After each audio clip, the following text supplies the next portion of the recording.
The chill of the evening air cut through the streets of the downtown area, a stark contrast to the bustle of the day that had long faded into the shadows.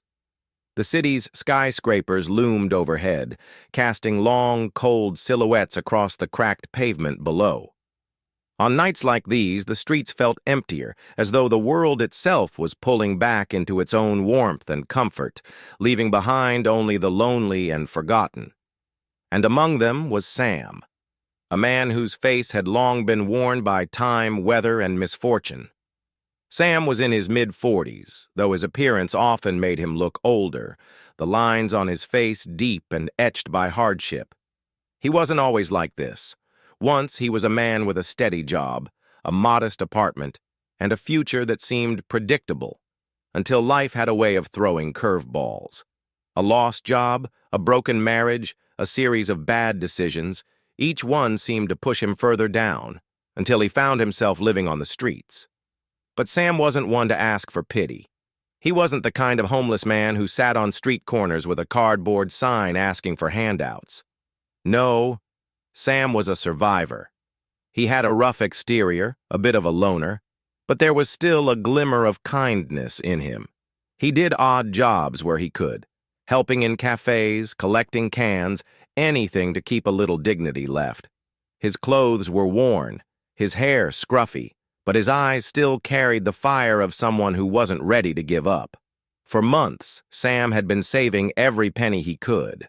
The weathered wallet he carried, once a bright red, now faded and frayed, wasn't much, but inside it held a small treasure, enough money to buy a bus ticket back to his hometown. His estranged mother still lived there, though he hadn't seen her in years. But he thought maybe, just maybe, he could rebuild something. If he could get back to her, maybe he could find his way out of this mess. It wasn't much, but it was everything to him. As the evening darkened and the lights of the city flickered on, the quiet hum of police sirens echoed in the distance. Sam wasn't unfamiliar with the presence of the law. The officers had crossed his path before, often in a way that wasn't exactly friendly, but tonight felt different. The patrol car, turning the corner in his direction, carried with it a feeling of unease, a tension in the air that Sam couldn't quite place, but it made the hairs on the back of his neck stand up. Tonight, something was off. The streets were eerily quiet now, save for the faint hum of distant traffic and the occasional footsteps of a late-night pedestrian who hurried along, eager to escape the cold. Sam, tucked in the shadow of a storefront, huddled into the worn jacket that barely shielded him from the evening chill. His breath rose in little puffs of vapor, the kind that signaled the harshness of winter was settling in. He didn't mind the cold so much. It had become something of a constant companion. But tonight, the weight of his thoughts made it harder to bear. The street was desolate, save for him and the occasional passing car. But then, the rumbling sound of an approaching police patrol car broke the silence. Sam didn't move, his eyes narrowing instinctively. He knew the sound of those tires against the pavement, the creak of the cruiser's suspension. The police were always out at this hour, patrolling the neighborhoods with a steady eye on the homeless. He had been through this routine before. The car rolled closer, its headlights cutting through the darkness, briefly illuminating the sidewalk before they passed over Sam, only to flicker back toward him in a swift, deliberate turn. Officer Grant, a burly man with a thick neck and a permanent scowl, was behind the wheel. His partner, Officer Taylor, a younger, quieter officer, sat in the passenger seat, eyes scanning the area. The car slowed to a halt, and Sam's stomach churned. He had learned long ago that these officers weren't interested in understanding the struggles of people like him. They saw him as an inconvenience, an eyesore on an otherwise pristine city. They'd approached him before, and he knew the routine. Grant killed the engine, and both officers stepped out of the cruiser. There was no warm greeting, no casual check-in, just the usual cold authority. "Hey!" Officer Grant barked, his voice deep and commanding. "You're loitering. This is a high-traffic area. We need to talk." Sam didn't answer at first. He wasn't doing anything illegal. He was simply sitting on the sidewalk, trying to stay warm, clutching the tattered wallet in his pocket like a lifeline. But he knew better than to argue, especially in this part of town. The law wasn't on his side. "Not doing anything wrong," Sam muttered quietly, but his voice barely reached above the noise of the passing cars. Officer Grant stepped forward, his eyes narrowing as he scanned Sam's position on the curb. Taylor lingered a few feet behind, hands resting on his hips. It was clear they'd done this many times before. "You're blocking the sidewalk," Grant stated flatly. "That's enough of a reason for us to check you out." Sam's pulse quickened, his instincts warning him of what was about to happen. He could feel the officer's eyes on him, sensing their need for control. He had seen this before, how they liked to pick at the most vulnerable, how they twisted the rules to suit their own convenience. "Do you have any ID on you?" Grant asked. "I don't have anything on me," Sam replied, his voice shaky. "Just my things."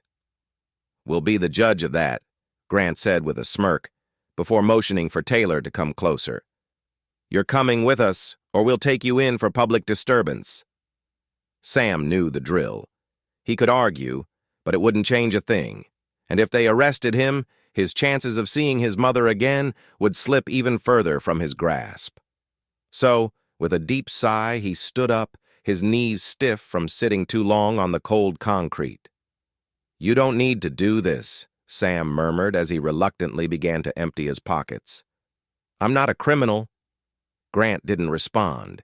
He just moved closer, his hands already reaching for Sam's jacket. "Just let us check you out," Officer Taylor spoke up for the first time. His voice wasn't as harsh as Grant's, but it carried the same authority. Sam felt the flicker of resistance in his chest. Still, he knew he had no real choice. The officers towered over him, their power on full display. The search started like any other, Grant's hands moving roughly over Sam's coat, checking the seams, patting down his worn pants. Sam closed his eyes briefly, trying to block out the humiliation. But then, something happened. Grant's hand moved lower, brushing against the worn leather of Sam's wallet, a feeling Sam couldn't mistake. "What's this?" Grant asked, his voice suddenly colder. Sam froze. The wallet, though faded and cracked, had been his most precious possession. The money inside, it wasn't much, but it was all he had left. The small amount he'd been saving for months for the bus ticket to go back home. He had kept it in his pocket like a secret, a beacon of hope that kept him going. Grant yanked the wallet out without asking. Sam flinched, his heart racing. "Hey!" Sam protested, his voice hoarse with disbelief. "That's mine!" Grant opened the wallet with deliberate slowness, peering inside. His eyes flicked up to Sam, a smug grin creeping across his face. "This doesn't look like much, but I'll tell you what we'll do. We'll hold on to this for a minute. You might be carrying something illegal in here." Sam's breath hitched. "There's nothing in there but money. I'm not hiding anything." Grant ignored him, his attention fully on the wallet now. He pulled out the cash and thumbed through it slowly. Exactly the amount Sam had been saving, nothing more. "Just a little bit of cash, huh?" "You never know what's in someone's wallet," Grant said, his tone laced with sarcasm. "We'll need to keep this for evidence. You know, just to check for drugs or whatever." "No!" Sam's voice cracked. "It's all I've got. I'm just trying to get out of here. Please."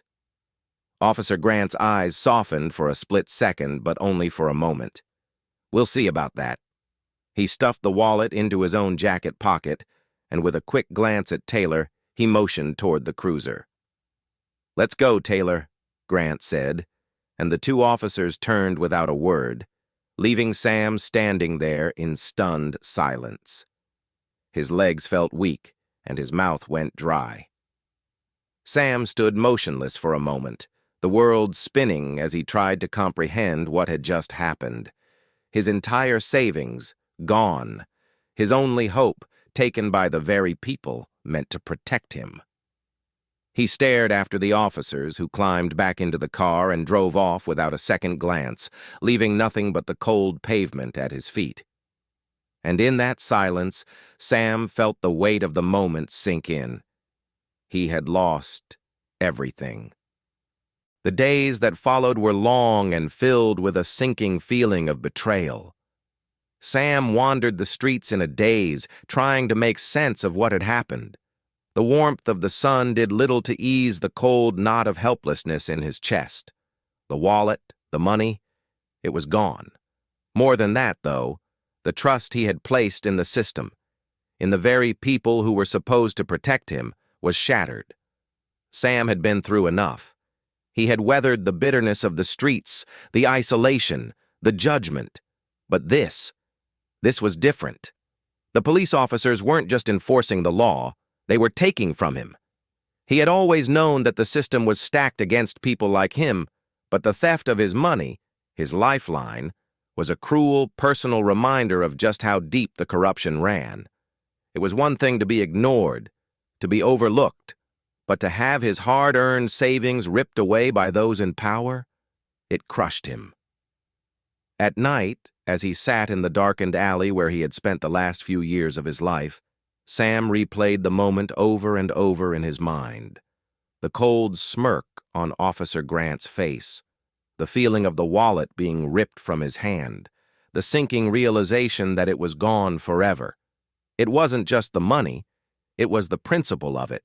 He had worked for that money, scraped by on odd jobs and collecting cans, piece by piece. It was all he had, and now it was taken from him with no more care than swatting away a fly.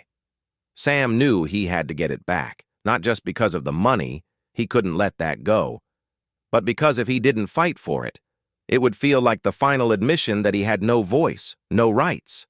The idea of accepting that made him sick to his stomach. Sam started asking around, first cautiously, then with increasing desperation. He spoke to other homeless individuals who had seen the officers patrolling the area. Some told him about the officers' routine, how Grant and Taylor would stop people, search their belongings, and sometimes take small things. Others nodded solemnly, confirming that they had witnessed it happening before. But no one had spoken out. Everyone was too afraid, too beaten down by the system to even think about standing up.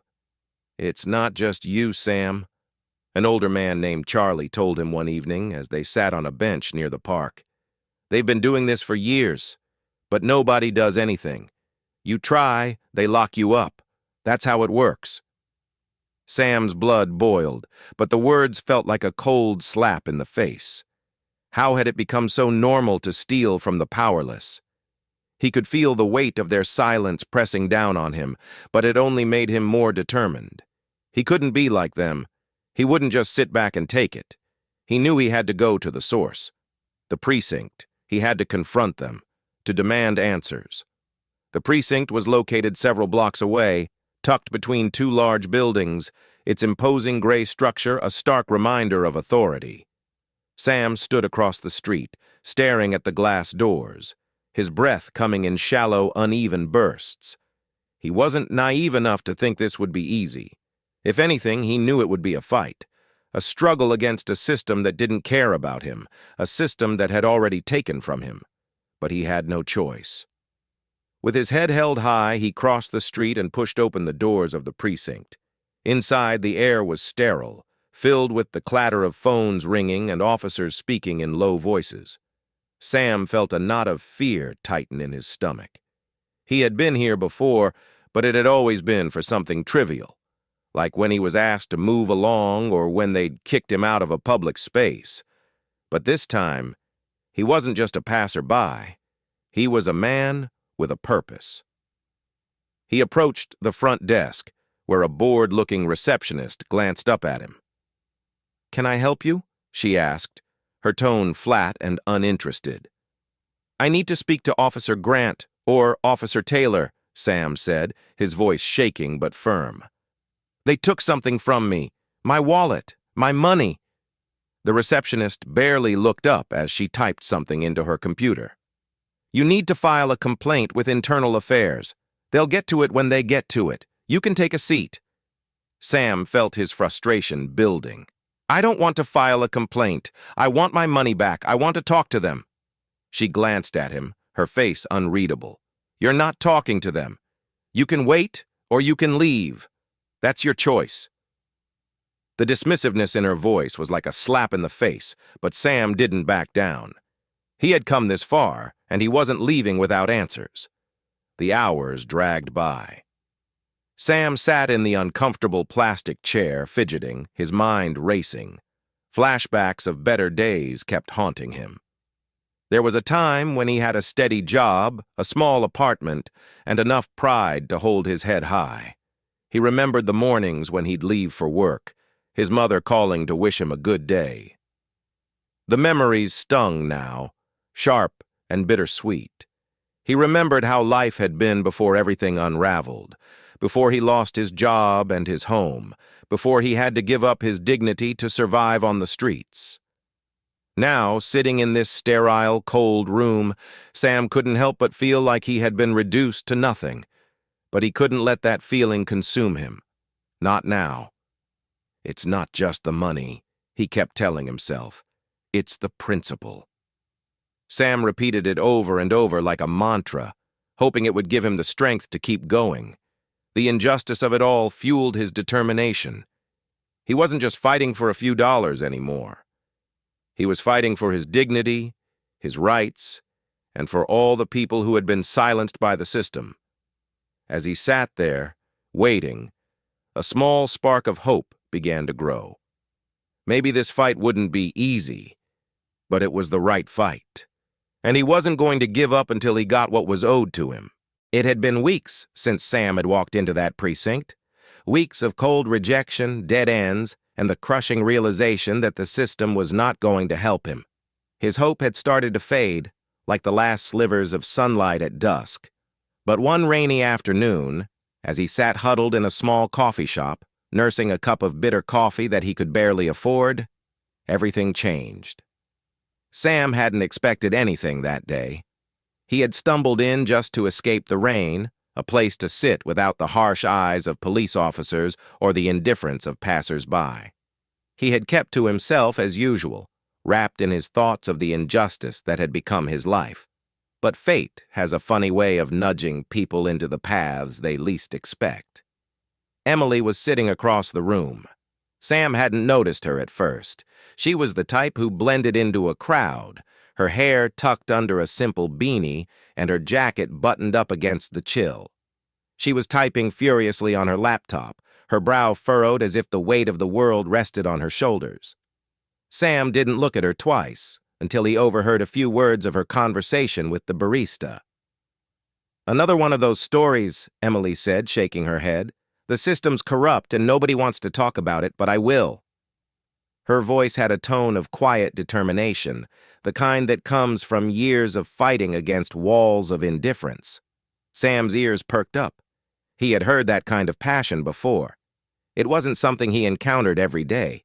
It was a voice that demanded to be heard, a voice that wasn't afraid to ask the hard questions. Intrigued, Sam took a chance. He had nothing to lose. He approached her table and hesitated for a moment before speaking. "Excuse me," he said quietly, his voice unsure but steady. "I overheard you talking. Are you a reporter?"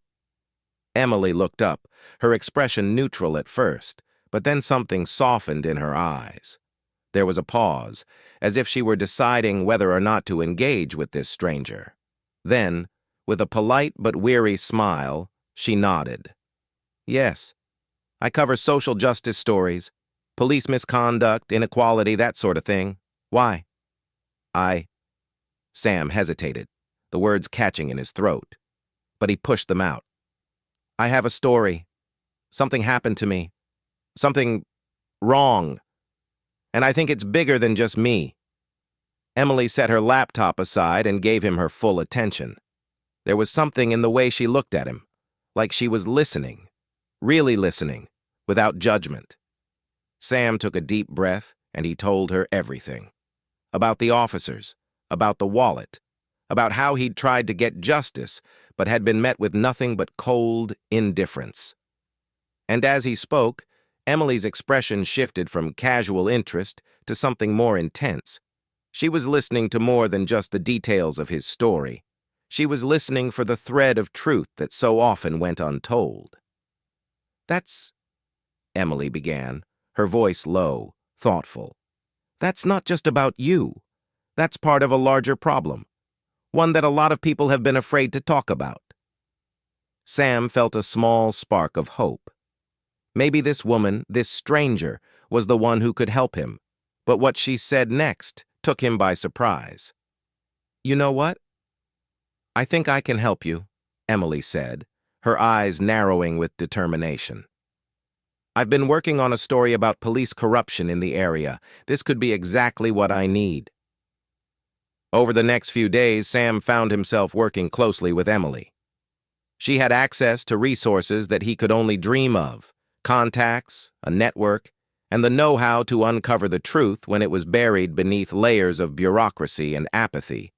It wasn't long before she managed to secure something that would change everything: the CCTV footage from the area where Sam's wallet had been stolen.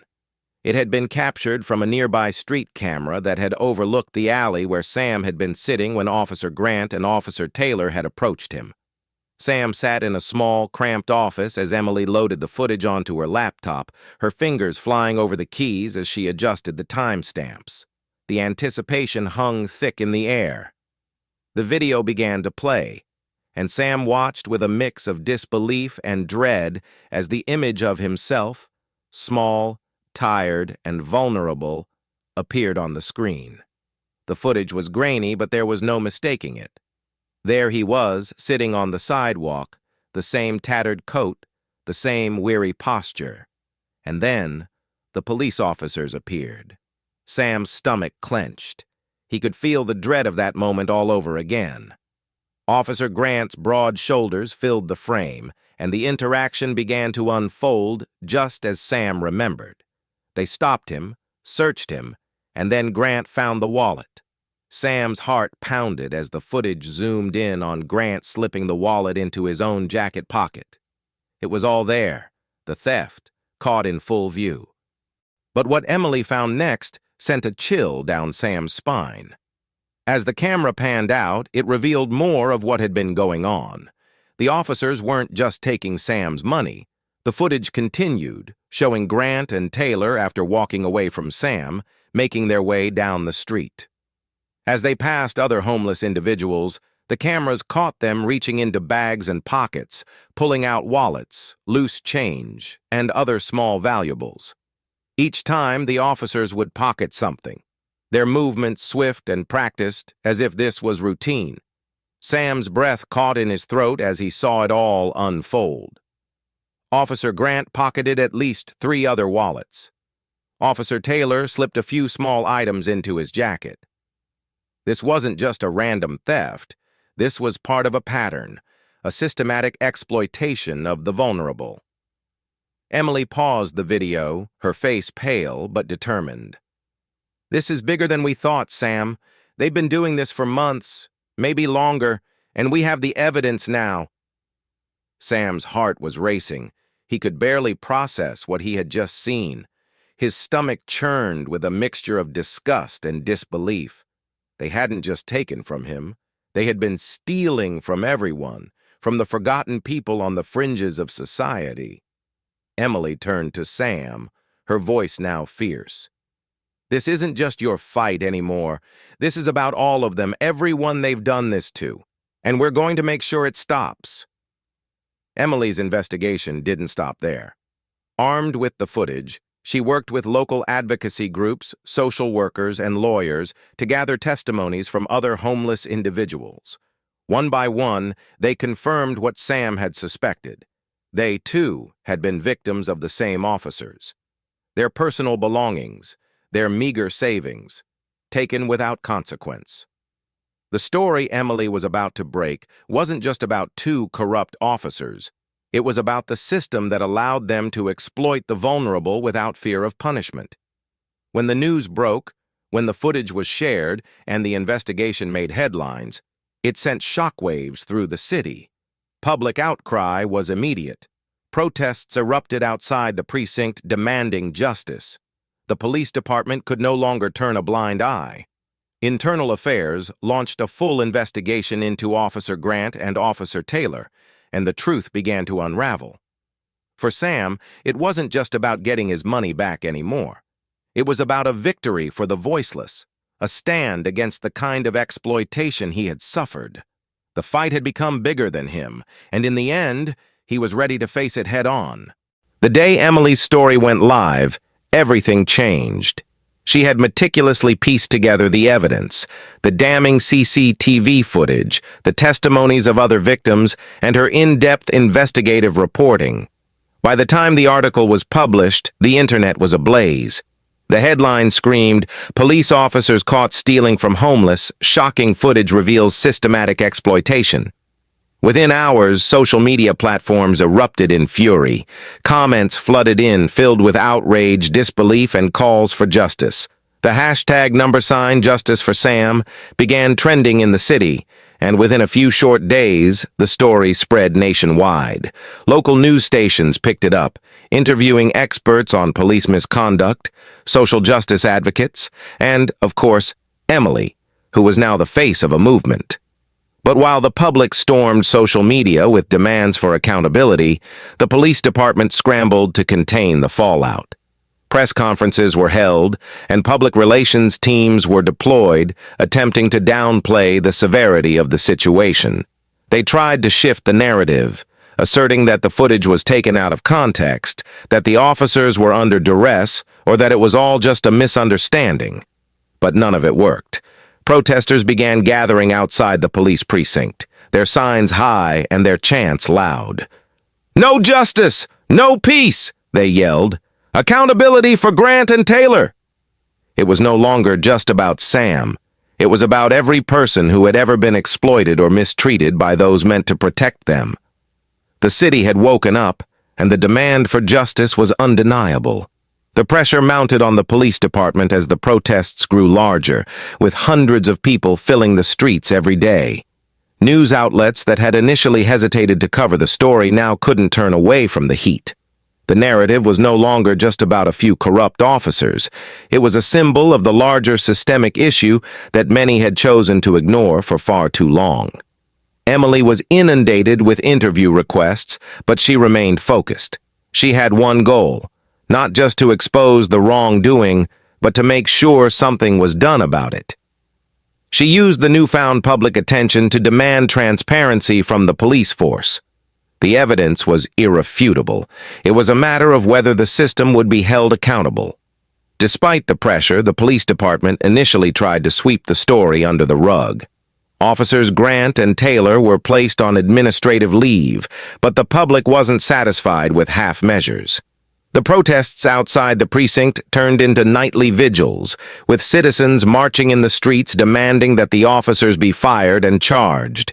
Sam, who had become the unofficial face of the movement, attended the protests every day. His face, weathered and tired, was now seen on TV screens everywhere. The image of the weary man who had just wanted to make it home to his mother had become a symbol of resistance. People rallied behind him, not just because of the injustice he had faced, but because his fight represented something larger: the struggle of the marginalized, the forgotten, the people whose voices were too often ignored. As the heat from the public and the media intensified, Emily managed to secure a rare and powerful opportunity: an interview with Officer Grant and Officer Taylor. The idea of facing the very officers who had stolen from him seemed surreal to Sam, but he knew this was his chance to confront them, to demand the apology they owed him and countless others. The interview was set to take place in a sterile conference room at the local news station. Emily had arranged for cameras to capture the moment when the truth would come face to face with the people who had been hiding behind their badges. Sam arrived early, his nerves a mixture of anger and anxiety. He had prepared for this moment, but the closer it came, the more he felt the weight of everything he had fought for. This wasn't just about confronting Grant and Taylor. It was about confronting the system that allowed people like them to act with impunity. When Grant and Taylor finally walked into the room, their body language spoke volumes. They were no longer the confident, authoritative figures they once were. Their eyes avoided Sam's, and their shoulders were tense, as if bracing for something. Emily led the interview with calm professionalism, but her questions were pointed and direct. "Officer Grant," Emily began, her voice cool but firm, "can you explain what happened the night you approached Sam? Specifically, can you explain the actions captured on the CCTV footage?" Grant shifted uncomfortably in his seat. "Look, I don't know what you're trying to insinuate here," he started, his voice defensive. "That footage doesn't tell the full story. We had a right to search him, and sometimes people stash things that they shouldn't.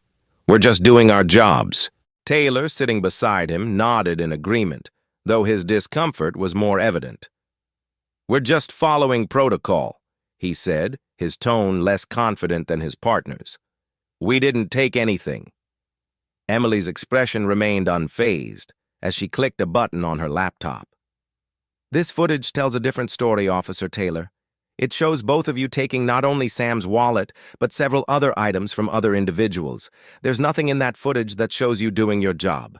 It's clear theft." The two officers grew silent, their faces flushing with a mix of defensiveness and guilt. There was nowhere to hide. The evidence was irrefutable. Sam had been watching them carefully, but now he stood up. His voice, though quiet at first, grew louder with each word. "I don't want your excuses," Sam said, his eyes fixed on Officer Grant. "You took something from me, my dignity, my future. And you took it from others like me. You think we're invisible, that no one will care, but you're wrong." Grant shifted uncomfortably in his seat, clearly unsettled. His face contorted into a half-hearted apology. "I didn't mean for it to go this far. It was a mistake.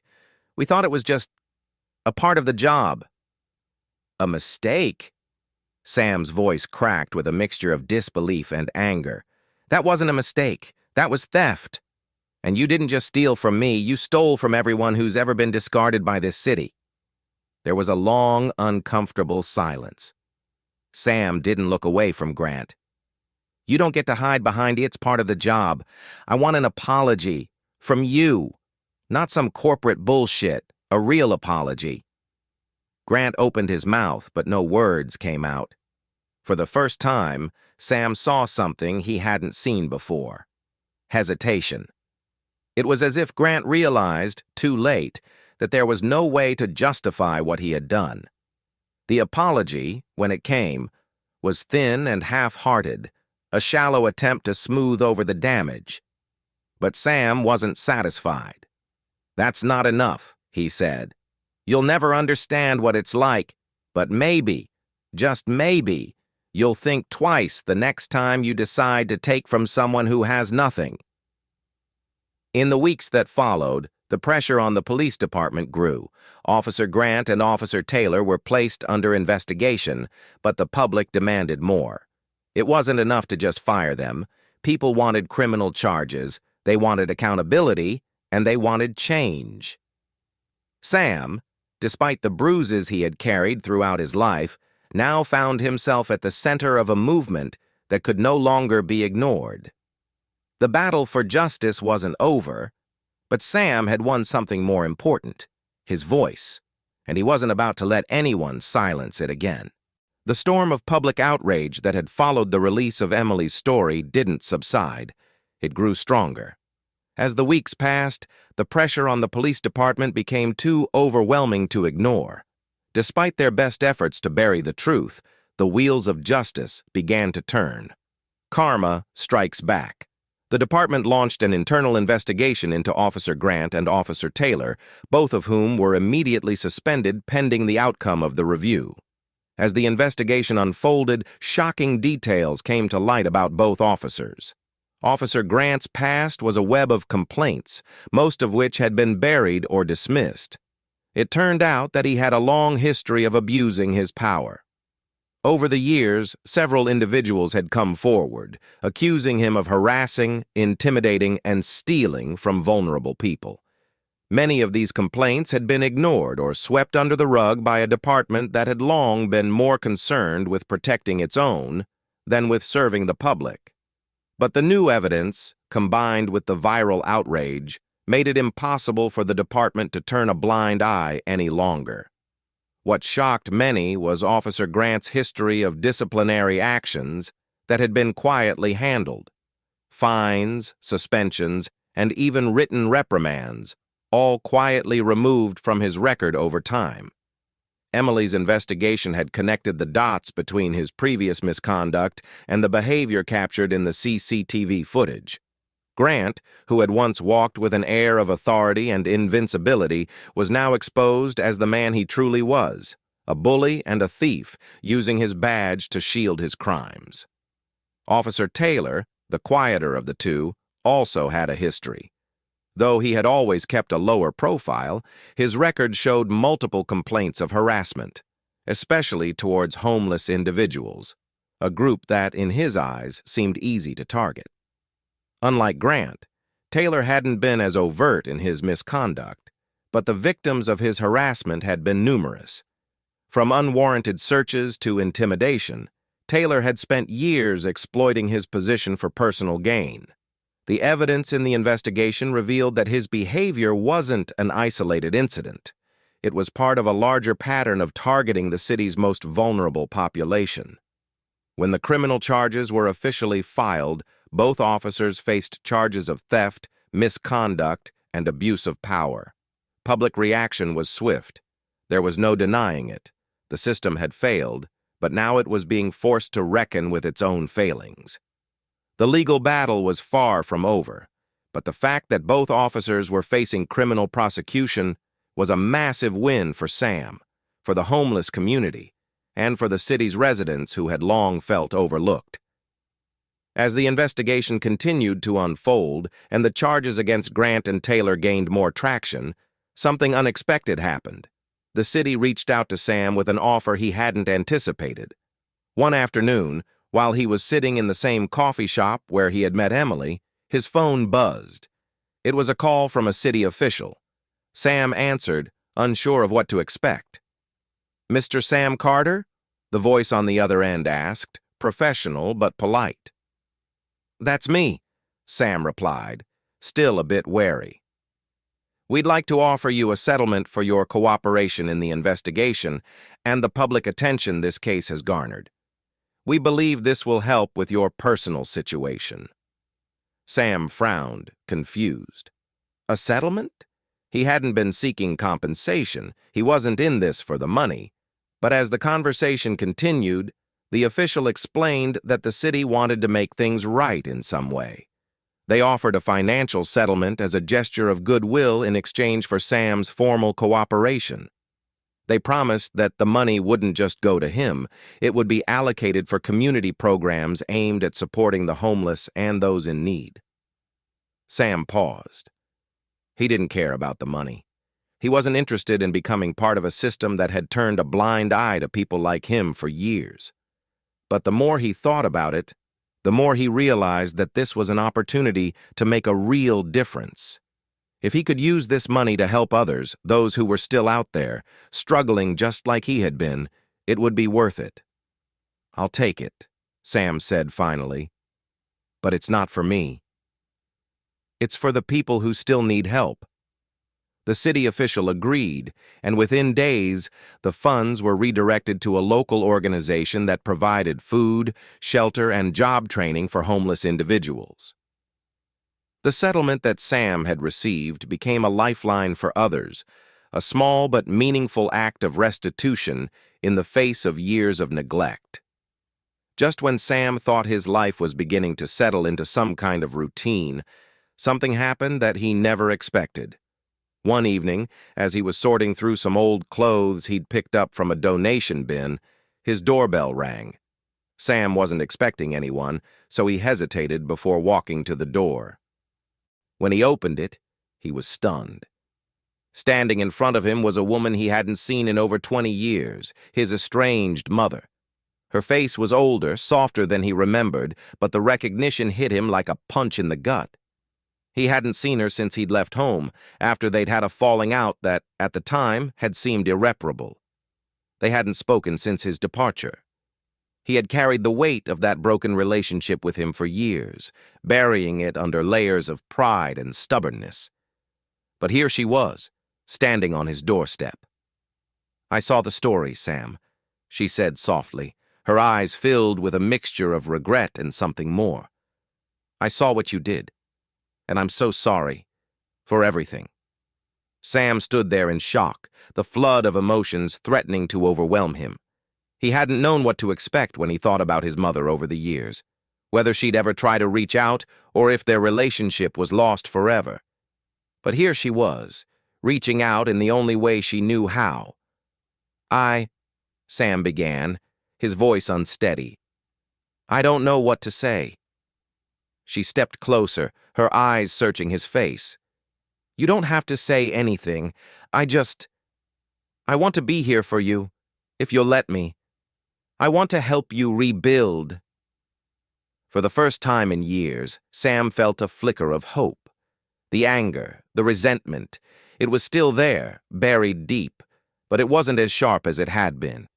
Maybe this was the beginning of healing, not just for him, but for their fractured relationship. "I don't know how to start over," Sam admitted, the words coming out in a quiet rush. "You don't have to do it alone," she replied softly. "I'm here now, and I'll help you rebuild, one step at a time." In the months that followed, Sam began to rebuild his life. The settlement money was used to support those in need, but it also allowed Sam to take small steps toward his own future. With his mother now a part of his life again, Sam found himself returning to his roots, to the person he once was before the world had worn him down. He wasn't just fighting for justice anymore. He was fighting for himself, for his family, and for the chance to create a life he never thought was possible. The city, too, began to shift in response to the public pressure and the exposure of the officers' actions. Policies started to change, more programs for the homeless were put in place, and there was a growing awareness of the systemic issues that had allowed the abuse to continue for so long. But for Sam, the most powerful change came within himself.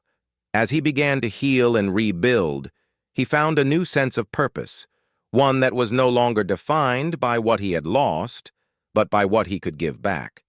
And in that, Sam found a new kind of freedom. As Sam sat by the window in his modest new apartment, looking out over the city that had once felt so cold and indifferent, he allowed himself a rare moment of reflection. The hustle and bustle of the downtown streets below, once a reminder of everything he had lost, now seemed distant, almost like a different life. It had been a long, difficult journey, one filled with heartache, betrayal, and moments of despair. Yet here he was, in a space of his own, with a future that no longer felt like an impossible dream. Sam's redemption. When he thought back to the days when he had first arrived on the streets, hungry, broken, and invisible, it seemed like a lifetime ago. He had lived in the shadows, just another face in the crowd of the city's forgotten, the homeless who were often seen but never heard. People passed him by without a second glance, and he had learned to live with it. In some ways, he had accepted that this was his fate, that the world had no place for someone like him. But the events of the last few months had changed everything. Sam had gone from being the silent victim of a corrupt system to a voice that had rallied others. He had never imagined, not in his wildest dreams, that he would be the one to expose police corruption and fight back against those who had exploited him and others like him. His decision to stand up, to speak out when it seemed easiest to stay quiet, had not only restored his own dignity but had sparked a movement. The city had taken notice, and for once, the voices of the marginalized had been heard. The investigation, the media coverage, the protests. It had all started with a simple act of defiance, Sam refusing to let his stolen money slip into the shadows.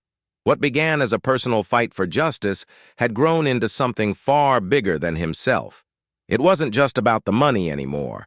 It was about something more profound: the right to be seen, the right to be treated with dignity, and the right to demand accountability from those in power. Sam had given a voice to the voiceless.